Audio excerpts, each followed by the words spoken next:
ప్రపంచ స్థాయి వైద్య సేవలను ప్రజలకు అందించడమే కూటమి ప్రభుత్వ లక్ష్యమని ఏపీ సీఎం చంద్రబాబు అన్నారు. ఆగస్టు 15 నాటికి రాష్ట్రమంతటా సంజీవిని పథకాన్ని పూర్తి స్థాయిలో అమలు చేసేందుకు చర్యలు తీసుకుంటున్నామన్నారు. సంజీవిని పథకం విస్తరణలో భాగంగా చిత్తూరు జిల్లా యాదమరి ప్రజావేదిక కార్యక్రమంలో సీఎం పాల్గొన్నారు. రాబోయే రోజుల్లో ప్రతి ఒక్కరికి ఒక ఏఐ డాక్టర్ ఉంటారని తెలిపారు. సమాజానికి గొడ్డలి పార్టీ హానికరమని, గొడ్డలి పార్టీ నెవర్ అగైన్ అని ఏపీ సీఎం చంద్రబాబు విమర్శించారు. ఏపీ అభివృద్ధిని చూసి గొడ్డలి పార్టీ ఓర్వలేకపోతోందని ధ్వజమెత్తారు. అమరావతిపై గొడ్డలి వేటు వేసిన వ్యక్తి జగన్ రెడ్డి అని విమర్శించారు. అసత్య ప్రచారాలతో జగన్ అండ్ కో లబ్ధి పొందాలని చూస్తున్నారని ఫైర్ అయ్యారు. అధికారంలో ఉన్నా ప్రతిపక్షంలో ఉన్నా గొడ్డలి పార్టీ బుద్ధి మారట్లేదని ఆగ్రహించారు. ప్రజాస్వామ్యంలో గొడ్డలి పార్టీకి చోటు లేదని సీఎం చంద్రబాబు విమర్శించారు. అందరం కలిసికట్టుగా మహానాడును విజయవంతం చేయాలని ఏపీ మంత్రి లోకేష్ పిలుపునిచ్చారు. క్లస్టర్ ఇన్ఛార్జీలతో నిర్వహించిన సమావేశంలో మహానాడుకు సంబంధించి మంత్రి దిశానిర్దేశం చేశారు. మహానాడును పండుగ వాతావరణంలో నిర్వహించానన్నారు. కార్యకర్తలంతా ఉత్సాహంగా ఐక్యతగా పాల్గొనాలని సూచించారు. మహానాడు క్లస్టర్ బలోపేతానికి మంచి అవకాశమని అభిప్రాయపడ్డారు. జగన్ వ్యాఖ్యలపై ఏపీ మంత్రి పయ్యావుల కేశవ్ తీవ్రంగా విరుచుకుపడ్డారు. పులివెందుల్లో రాజారెడ్డి అకృత్యాలను వివరించారు. ఫ్యాక్షన్ రాజకీయాలకు బీజం వేసింది వైఎస్ కుటుంబం అయితే జగన్ దాన్ని కొనసాగిస్తున్నారని అన్నారు. జగన్ అరాచక రాజకీయాలపై యువత ఆలోచించాల్సిన సమయం ఆసన్నమైందన్నారు. జగన్ బాధితుడు కాదని నిందితుడు అంటూ వ్యాఖ్యానించారు. గొడ్డలి అంటే జగన్ ఉలికిపాటు గురవుతున్నారని అన్నారు.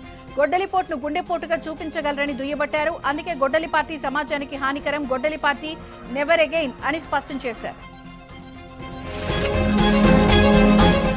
గొడ్డలి పార్టీ అధ్యక్షుడు జగన్ కొత్తగా తాను చాలా అమాయకుణ్ణి, అహింసావాదిని అంటూ మాట్లాడుతున్నారని ఏపీ మంత్రి అనగాని సత్యప్రసాద్ సెటైర్ విసిరారు. జగన్ పూర్వీకుల చరిత్ర, ఆయన చరిత్ర ఏంటి అనేది ప్రపంచంలో అందరికీ తెలుసన్నారు. ఎన్ని దారుణాలు చేశారో, ఎన్ని హత్యలు చేశారో రాయలసీమలో ఏ గడపనడిగినా చెప్తారని అన్నారు. రాజారెడ్డి రాజ్యాంగం గురించి ఎవరిని అడిగినా కథలు కథలుగా చెప్తారని వ్యాఖ్యానించారు. అటువంటి రాజారెడ్డి పోలికలు తనకొచ్చాయని చెప్పుకున్న వ్యక్తి జగన్ అంటూ దుయ్యబట్టారు. జగన్ రెడ్డివి హత్య రాజకీయాలంటూ వైఎస్ రాజారెడ్డి హత్య కేసులో ప్రధాన నిందితుడు పేర్ల పార్థసారథి రెడ్డి తీవ్ర ఆగ్రహం వ్యక్తం చేశారు. పులివెందుల్లో హత్యలతోనే వైసీపీ రాజకీయం మొదలైందని విమర్శించారు. వైఎస్ కుటుంబానికి వ్యతిరేకంగా ఉన్న ఎంతో మందిని చంపేశారని పార్థసారథి రెడ్డి ఆరోపించారు. తాత తండ్రిని చంపిన వాళ్లను వదిలేశానంటూ జగన్ అబద్దాలు చెప్తున్నారని తెలిపారు. జనసేన అధ్యక్షుడు AP deputy CM Pawan Kalyan తో రైల్వే కోడూరు జనసేన ఎమ్మెల్యే అరవ శ్రీధర్ భేటీ అయ్యారు. తనపై వచ్చిన ఆరోపణలపై పవన్ కు అరవ శ్రీధర్ వివరణ ఇచ్చారు. విప్ పదవికి రాజీనామా చేశారు. రాజీనామా పత్రాన్ని పవన్ కు అందించారు. వ్యక్తిగత కారణాలతోనే విప్ పదవికి రాజీనామా చేశానని అరవ శ్రీధర్ అన్నారు. తెలంగాణ కేబినెట్ లో కీలక నిర్ణయాలు తీసుకున్నారు. కొత్త పెన్షన్లు, ఇందిరమ్మ రెండో విడత ఇళ్లు, ఇందిరమ్మ కుటుంబ జీవిత బీమా, పెండింగ్ ప్రాజెక్టులపై మంత్రివర్గం నిర్ణయం తీసుకుంది.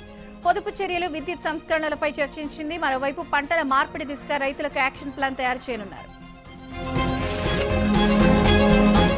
యాదగిరిగుట్టలో తెలంగాణ సీఎం రేవంత్ రెడ్డి పర్యటించారు. లక్ష్మీ నరసింహస్వామిని సీఎం దర్శించుకున్నారు. సీఎం రేవంత్ కు పండితులు వేద ఆశీర్వచనం చేశారు. 100 కోట్లతో పలు అభివృద్ధి పనులకు శ్రీకారం చుట్టారు.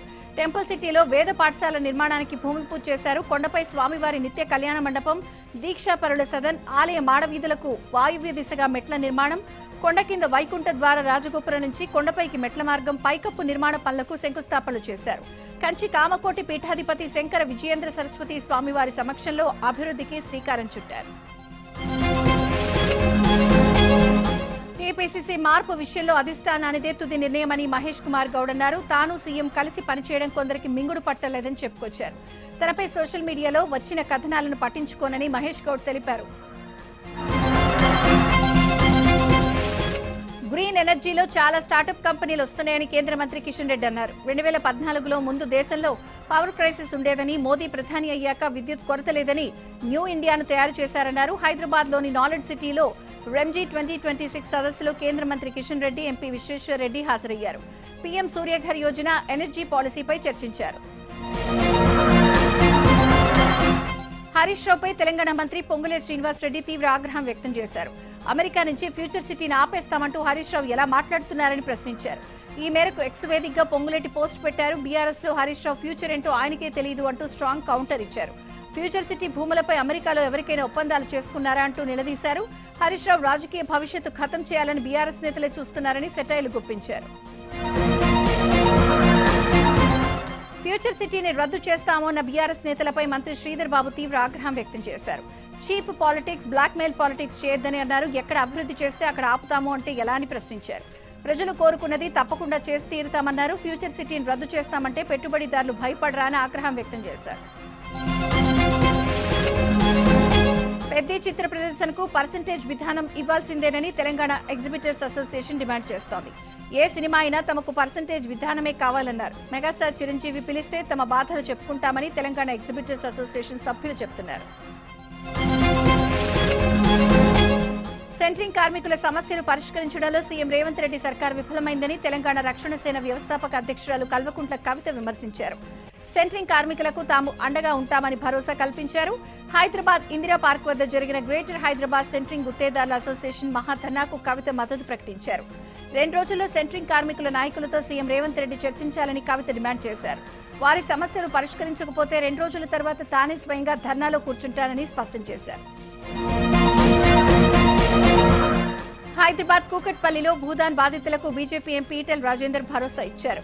భూదాన్ భూముల సమస్యను పరిష్కరించాలని కోరుతూ బాధిత కుటుంబాలు చేపట్టిన ధర్నాకు ఈటెల మద్దతు తెలిపారు. ఆచార్య వినోబా భావే భూదాన్ ఉద్యమంలో భాగంగా పేదలకు ఒక్కో కుటుంబానికి 60 నుంచి 70 గజాల చొప్పున 850 కుటుంబాలకు స్థలాలు పంపిణీ చేశారని గుర్తు చేశారు. దశాబ్దాలుగా ఇక్కడే నివాసం ఉంటున్న పేదలను ప్రభుత్వం ఇబ్బంది పెట్టడం సరికాదన్నారు. భూదాన్ భూముల సమస్యను పరిశీలించి శాశ్వత పరిష్కారం చూపాలని ఈటెల ప్రభుత్వాన్ని కోరారు.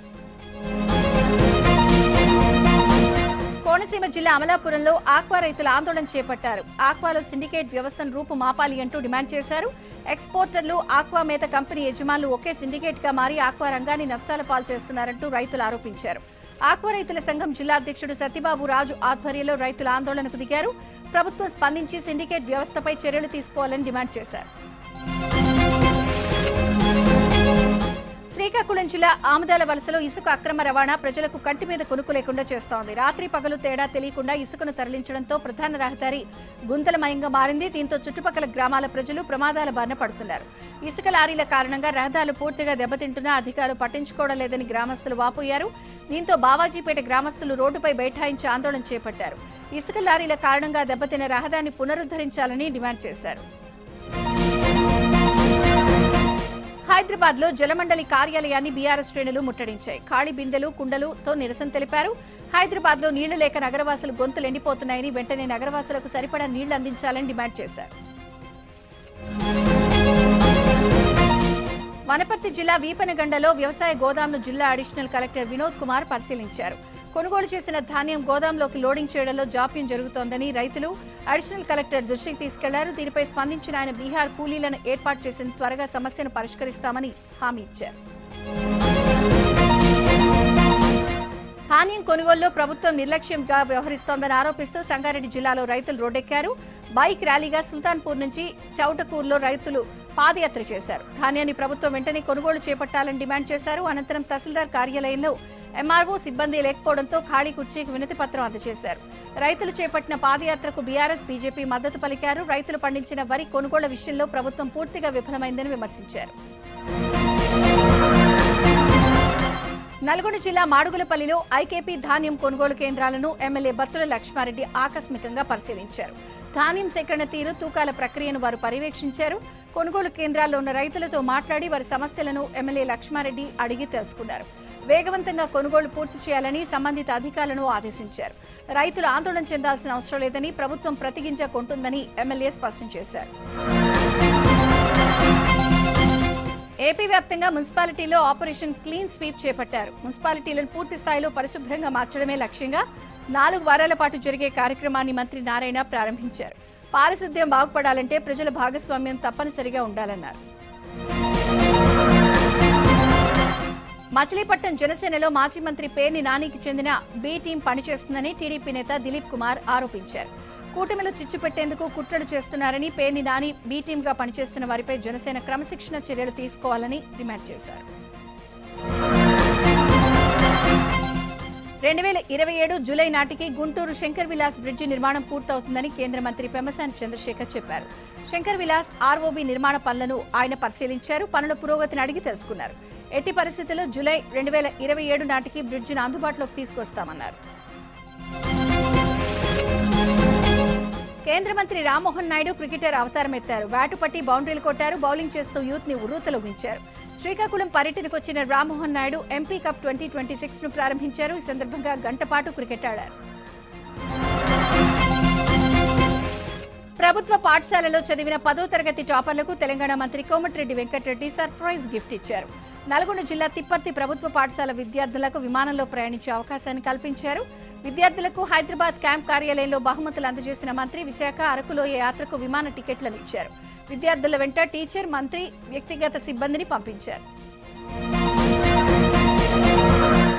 అనంతపురం జిల్లా గుంతకల్లు రైల్వే క్లబ్ లో 19వ రోజు గార్ మేళా ఘనంగా నిర్వహించారు. ఈ కార్యక్రమానికి ముఖ్య అతిథిగా కేంద్ర మంత్రి బండి సంజయ్, డిఆర్ఎం చంద్రశేఖర్ గుప్తా పాల్గొన్నారు. దేశవ్యాప్తంగా 47 స్థానాల్లో 51,000 మందికి ప్రభుత్వ ఉద్యోగ నియామక పత్రాలు జారీ చేసిందని బండి సంజయ్ అన్నారు. కేంద్ర ప్రభుత్వం ద్వారా గుంతకల్లులో 150 మందికి నియామక పత్రాలను అందజేయడం సంతోషంగా ఉందన్నారు. కడప జిల్లా పులివెందల్లోని చింతలమడుగుపల్లి వ్యవసాయ సహకార సంఘం బ్యాంకు రైతులు తాళం వేశారు. గతంలో సీఈపీగా పనిచేసిన రామిరెడ్డి కోట్లలో అవినీతికి పాల్పడ్డారని నిరసన తెలిపారు. రుణాల వడ్డీలను రెన్యువల్ చేయకుండా తమ డబ్బులు నొక్కేశాడని రామిరెడ్డిపై క్రిమినల్ కేసు నమోదు చేయాలని డిమాండ్ చేశారు. రైతుల ఫిర్యాదుతో విచారణకు వచ్చిన Pulivendula society bank executive officer Kamala ముందు తమ గోడును వెళ్లబోసుకున్నారు. జరిగిన అవినీతి గురించి లిఖితపూర్వకంగా వినతి పత్రం అందించారు. న్యాయం జరగకపోతే కలెక్టర్ కార్యాలయాన్ని ముట్టడిస్తామని హెచ్చరించారు. కర్నూలు జిల్లా గూడూరు మండలం పొనకల్లో భారీ అగ్ని ప్రమాదం సంభవించింది. మంటల్లో 4 గడ్డివాములు, ఎద్దుల బండి దగ్ధమయ్యాయి. విషయం తెలుసుకున్న కోడుమూరు ఎమ్మెల్యే దస్తగిరి ఘటనా స్థలాన్ని పరిశీలించారు. ఘటన గురించి రైతులను అడిగి తెలుసుకున్నారు. ధైర్యంగా ఉండాలని, ప్రభుత్వం రైతులకు అండగా ఉంటుందని భరోసా ఇచ్చారు. సీమంతో షాపింగ్ విషయంలో భార్యాభర్తల మధ్య జరిగిన గొడవ అబార్షన్ వరకు వెళ్లింది. ఈ దాడు ఘటన ఎల్బీ నగర్ పరిధిలో జరిగింది. 2024లో శివకుమార్ హారికకు పెద్దలే దగ్గరుండి పెళ్లి చేశారు. 2025లో హారిక గర్భవతి కావడంతో ఆమెను ఎల్బీ నగర్ చింతలకుంట్లోని ఓ ప్రైవేట్ హాస్పిటల్లో ప్రతి నెల చెకప్ చేయించారు. ఈ నేపథ్యంలోనే సీమంతం షాపింగ్ విషయంలో భార్యాభర్తల మధ్య మాటామాటా పెరిగింది. దీంతో భార్య పుట్టింటికి వెళ్లిపోయింది. భర్త ఎంత నచ్చ చెప్పినా తిరిగి రాలేదు. పైగా తన కూతురు ఇక కాపురానికి రాదని ఆమె తండ్రి చెప్పడంతో ఆ తర్వాత ఆమెకు అబార్షన్ కూడా చేయించారు. రంగారెడ్డి జిల్లా తలకొండపల్లిలో పేదలకు ఉచితంగా కుట్టు మిషన్, ట్రై సైకిల్స్, తోపుడు బండ్లను ఉన్నత శిక్షా ఫౌండేషన్ చైర్మన్ సుధాకర్ రెడ్డి విరాళంగా అందించారు. ఉన్నతి శిక్షా ఫౌండేషన్ ఆధ్వర్యంలో మహిళలకు 44 కుట్టు మిషన్లు, 4 తోపుడు బండ్లు, వికలాంగులకు 4 ట్రై సైకిళ్లను అందించిన చైర్మన్ ను తలకొండపల్లి సీఐ జానకిరామరెడ్డి అభినందించారు. పేదలను ఆదుకోవడంలో ఉన్నతి శిక్షా ఫౌండేషన్ ముందుంటుందని చైర్మన్ సుధాకర్ రెడ్డి అన్నారు. తిరుమల శ్రీవారిని పలువురు రాజకీయ ప్రముఖులు దర్శించుకున్నారు. కర్ణాటక మాజీ సీఎం యడియూరప్ప, ఎంపీ లావు శ్రీకృష్ణదేవరాయలు, యూపీ మంత్రి దయాశంకర్ సింగ్ తిరుమల శ్రీనివాసుని దర్శనం చేసుకున్నారు. శ్రీవారి దర్శనార్థం కుటుంబ సభ్యులతో కలిసి తిరుమలకు చేరుకున్న వీరు వీఐపీ బ్రేక్ దర్శన సమయంలో శ్రీవారిని దర్శించుకున్నారు. అనంతరం రంగనాయకుల మండపంలో ఆలయ పండితులు వేద ఆశీర్వచనం చేసి తీర్థ ప్రసాదాలను అందజేశారు. తిరుమలలో భక్తుల రద్దీ కొనసాగుతోంది. క్యూ లైన్లోకి భక్తులను టీటీడీ అనుమతించడం లేదు. ఇప్పటికే క్యూ లైన్లో ఉన్న భక్తులకు రేపటి దర్శనం అయ్యే అవకాశం ఉంది. దీంతో భక్తులు రేపు ఉదయం 6 గంటలకు క్యూ లైన్ల వద్దకు రావాలని టీటీడీ అధికారులు చెబుతున్నారు. విశాఖ సింహాచలం దేవస్థానం భూముల్లో అక్రమ నిర్మాణాలను అధికారులు తొలగించారు. 93వ వార్డు విరాట్ నగర్లో 400 గజాల దేవస్థానం భూముల్లో గతంలో కమర్షియల్ నిర్మాణాలు నిర్మించారు. వీటిని దేవస్థానం ఈవో జల్లేపల్లి వెంకట్రావు ఆదేశాలు, భారీ పోలీస్ బందోబస్తు మధ్య స్పెషల్ డిప్యూటీ కలెక్టర్ ఆధ్వర్యంలో కూల్చివేతలు కొనసాగాయి. అక్రమ నిర్మాణాలు చేపట్టిన వారిపై కఠిన చర్యలు తప్పవని ఈవో హెచ్చరించారు. మేడ్చల్ రంగారెడ్డి డిప్యూటీ కలెక్టర్ వంశీమోహన్ ను ఏసీబీ అధికారులు అరెస్ట్ చేసి రిమాండ్కు తరలించారు. ఏసీబీ తనిఖీల్లో వంశీమోహన్ 100 కోట్లకు పైగా అక్రమ ఆస్తులు సంపాదించినట్లు అధికారులు తేల్చారు. వంశీ పేరుతో 19 ఇళ్ల స్థలాలు, ఇబ్రహీంపట్నంలో 2 ఎకరాల ఫామ్ హౌస్, వనస్థలిపురంలో విలాసవంతమైన ఇల్లు, మణికొండ మస్జీద్ బండలో లగ్జరీ ప్లాట్లు ఉన్నట్లు గుర్తించారు. వంశీ నివాసంలో 2 లక్షలకు పైగా నగదు, 122 గ్రాముల బంగారం, 2 కార్లు సీజ్ చేశారు. సిద్దిపేట జిల్లా హుస్నాబాద్ లో మహిళ హత్య కేసును పోలీసులు ఛేదించారు. కుటుంబ కలహాల నేపథ్యంలో రాజలక్ష్మిని హత్య చేసినట్లు పోలీసులు నిర్ధారించారు. ఈ కేసులో నిందితురాలు రాతిని పోలీసులు అరెస్ట్ చేసి రిమాండ్కు తరలించామని సిద్దిపేట సిపి రష్మి పెరుమాళ్ వెల్లడించారు. సారా తయారీకి నిషేధిత నల్ల బెల్లంను అక్రమంగా రవాణా చేస్తున్న నిందితులు ఎక్సైజ్ అధికారులు పట్టుకున్నారు. ఘటన రంగారెడ్డి జిల్లాలో జరిగింది. కట్టాల్ టోల్ ప్లాజా వద్ద ఆమనగల్లు ఎక్సైజ్ పోలీసులు వాహనాల తనిఖీలు నిర్వహించారు. ఈ తనిఖీల్లో భాగంగా హైదరాబాద్ నుంచి ఆమనగల్లు వైపు వెళ్తున్న ఆటోలో 150 కిలోల నిషేధిత నల్ల బెల్లం ఉన్నట్టు గుర్తించారు. అక్రమంగా తరలిస్తున్న నిందితులను పోలీసులు అదుపులోకి తీసుకున్నారు. వికారాబాద్ జిల్లా పరిగిలో పేకాట స్థావరంపై టాస్క్ ఫోర్స్ పోలీసులు నిర్వహించిన దాడిలో ఆసక్తికరమైన ఘటన వెలుగు చూసింది. పట్టుబడిన 6 పేకాట రాయుళ్లలో ఒకరు పరిగి పిఎస్ కు చెందిన హోంగార్డ్ కూడా ఉన్నారు.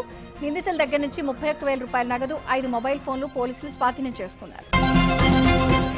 దేశ రాజధాని ఢిల్లీలో వాతావరణం ఒక్కసారిగా చల్లబడింది. దట్టమైన మబ్బులు ఆకాశాన్ని కమ్మేశాయి. Greater Kailash, India gate, RK Puram సహా పలు ప్రాంతాల్లో చిరు జల్లులు కురిశాయి. ఒక్కసారిగా ఉష్ణోగ్రతలు తగ్గి వాతావరణం చల్లబడటంతో ఢిల్లీ వాసులకు ఉక్కుపోత నుంచి కాస్త ఉపశమనం లభించింది. అయితే రాబోయే రోజుల్లో ఉష్ణోగ్రతలు పెరిగే అవకాశం ఉందని వాతావరణ శాఖ తెలిపింది. భోపాల్లో ట్విషా శర్మ మృతి కేసులో సీబీఐ అధికారులు విచారణ వేగవంతం చేశారు. జబల్పూర్లో లొంగిపోయిన ట్విషా శర్మ భర్త సమర్థ సింగ్ ను పోలీసులు భోపాల్ తరలించారు. వైద్య పరీక్షల అనంతరం నేరుగా కోర్టులో హాజరుపరచగా 7 రోజులు రిమాండ్ విధిస్తూ న్యాయాధికారి ఉత్తర్వులిచ్చారు. సమర్థ సింగ్ ముందస్తు బెయిల్ పిటిషన్ను సైతం న్యాయాధికారి కొట్టివేశారు. రిమాండ్ విధించడంతో సమర్థ సింగ్ ను భోపాల్ జైలుకు తరలించారు. కాక్రోచ్ జనతా పార్టీకి మరో షాక్ తగిలింది. ఇప్పటికే ఎక్స్ అకౌంట్ నిలిపివేత, ఇన్స్టాగ్రామ్ హ్యాకింగ్ ఆరోపణలు వచ్చిన నేపథ్యంలో ఇప్పుడు పార్టీ అధికారిక వెబ్సైట్ కూడా పనిచేయడం ఆగిపోయింది. ఘటనపై స్పందించిన పార్టీ వ్యవస్థాపకుడు అభిజిత్ దీప్కే కేంద్ర ప్రభుత్వంపై తీవ్ర విమర్శలు చేశారు. ప్రభుత్వం కాక్రోచ్లకు ఎందుకు భయపడుతోంది, ఇది నియంతృత్వ ధోరణి అంటూ సోషల్ మీడియాలో వ్యాఖ్యానించారు. తమను అణిచివేసే కుట్ర జరుగుతోందని అభిజిత్ దీప్కే ఆరోపణలు చేశారు. దేశవ్యాప్తంగా మరోసారి పెట్రోల్, డీజిల్ ధరలు పెరగడంతో సామాన్య ప్రజలపై భారం మరింత పెరిగింది. ఆయిల్ మార్కెటింగ్ కంపెనీ లీటర్ పెట్రోల్పై 87 పైసలు, డీజిల్పై 91 పైసలు పెంచినట్లు ప్రకటించాయి. పెరిగిన ధరలు శనివారం నుంచి అమల్లోకి వచ్చాయి. ధరల పెంపుతో హైదరాబాద్లో లీటర్ పెట్రోల్ 112 రూపాయల 84 పైసలకు చేరుకోగా డీజిల్ ధర 100 రూపాయలు 94 పైసలుగా ఉంది. అటు విజయవాడలో పెట్రోల్లో 114 రూపాయలు 72 పైసలు, డీజిల్ 102 రూపాయల 43 పైసలుగా ఉంది. ఇప్పటికే నిత్యావసర వస్తువుల ధరలు పెరిగి ఇబ్బందులు ఎదుర్కొంటున్న ప్రజలకు ఇంధన ధరల పెరుగుదల మరింత ఆందోళన కలిగిస్తోంది. కేంద్ర ప్రభుత్వంపై కాంగ్రెస్ జాతీయ అధ్యక్షుడు మల్లికార్జున ఖర్గే తీవ్ర స్థాయిలో మండిపడ్డారు. 8 రోజుల వ్యవధిలో పెట్రోల్, డీజిల్ ధరలను 3 సార్లు ధరలు పెంచారని ఆగ్రహం వ్యక్తం చేశారు. అధిక ధరలతో దేశ ప్రజలను బీజేపీ ప్రభుత్వం దోచుకుంటోందని ఆరోపించారు. పెట్రోల్, డీజిల్పై రోజువారీగా 1000 కోట్ల పన్నులను కేంద్రం విధిస్తోందని, అయినా మోదీ ప్రభుత్వానికి అత్యాశ తీరలేదని ఖర్గే విమర్శించారు. కేరళ ముఖ్యమంత్రి వీడి సతీశన్ ఢిల్లీలో పర్యటిస్తున్నారు. కాంగ్రెస్ అగ్రనేతలు సోనియా, రాహుల్, ప్రియాంకతో సమావేశమయ్యారు. కాంగ్రెస్ అధ్యక్షుడు ఖర్గేతోనూ భేటీ అయ్యారు. అనంతరం సతీశన్ కేరళ ఎంపీ కేసీ వేణుగోపాల్ నివాసానికి వెళ్లారు. ఆయనకు వేణుగోపాల్ సాదరంగా స్వాగతం